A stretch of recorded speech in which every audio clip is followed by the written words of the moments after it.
Welcome everybody to Rough Cut Woodworking with Mr. Ellefson. Today, this series of videos, we're going to make this chess set. Now, if you're interested in only making, of course, the top chess board, that's fine. Just watch the first part and you're fine.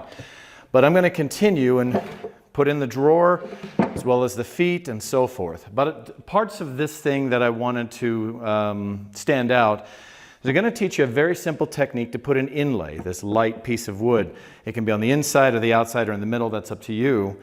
In addition, the sizes of the squares are up to you as well, though I'm going to be making this exact size. Each of the squares is 1.5 inches square. And then you can also decide on the size of your border. But we want this nice drawer to hold all your pieces, and I need to go over the mathematics depending on your desired size. Now, let me show you the general math of how we did this. Chessboard is made up of 8 squares by 8. And I'll put the other 8 this way. Okay, so it is an 8 by 8. So there's 64 squares. Now, a lot of people will just say, cut all the squares. My new students, so try to glue all the squares together.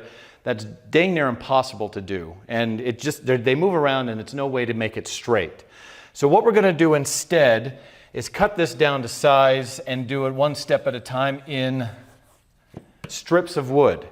So what I need are going to be 4 strips that are 1.5 inches wide. That's this way to this way. 4 other strips that are 1.5 inches wide. These are one color, these are another color. So you have your alternating colors. Now what you use for that, I use walnut and maple, that's black and white. But any of them will work. As long as they aren't the same color, you're fine. But you need 4 strips and 4 strips. And what we're going to do is glue those all together into our large board like I had before, into strips. So you'll have dark light, dark light, dark light. Then we'll take this whole board to the saw and trim off the end and cross-cut all of those into our 8 other strips. From there, we'll take every other strip and flip it end for end. That will give you the checkerboard. So as we go, I'll be giving you dimensions for this particular board. However, keep in mind, you need to go through the math. So if I have 8 pieces that are 1.5 inches wide all the way down, let's do the math. 1.5 times 8 is 12. Now you can do that a simple way. 1.5 plus 1.5 is 3, and I have 8 pieces. So 2 of them together, 2, 4, 6, 8, 3, 6, 9, 12, 12 inches. However you do it is up to you. So I need these pieces at least 12 inches long. Now, keep in mind, when I go back and cut them down, I'm losing 1/8 of an inch per cut. I need to make 8 cuts. I'm going to lose a full inch of wood after I'm done cross-cutting.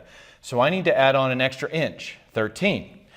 And because it's always rough cut first, I always want to add on another inch. So what we want to do is 4 pieces that are 1.5 by 14 inches long. So if you're doing a different size of square, do the same math and make sure to add on that extra, otherwise you're going to be too short.